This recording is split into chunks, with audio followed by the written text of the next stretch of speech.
बस 2 minute role role role. अच्छा चलो जी सर, क्या कुछ बोलना चाहेंगे? चौपाल भोजपुरी का बहुत बड़ा OTT प्लेटफॉर्म खुला हुआ है।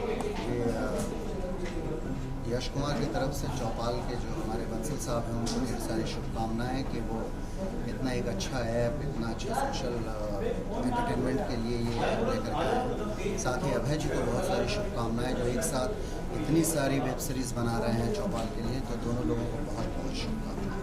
सर आपकी कौन सी फिल्म आ रही है और वेब सीरीज है? वेब सीरीज़ देखिए आपके सामने है, ये वेब सीरीज जिगर। फिल्मों का तो लाइन है उसका तो सर एक दो आपकी जो आने वाली प्रोजेक्ट है उस बारे में बताइए सर। इंस्पेक्टर धाकड़ सिंह, लालू जी की लव स्टोरी, जानवर और इंसान, नोटबंदी, सुरक्षा, मैं तो नाम भी भूल गया हूँ, इतनी सारी फिल्में बन करके रेडी हैं जो रिलीज होने वाली है। अभी अर्धनारी आई, परशुराम आ रही है, पति पत्नी और पत्नी आ रही है, तो लाइन से फिल्में। अपहरण अभी फिल्म करके आया हूँ, अपहरण रिलीज होने वाली है।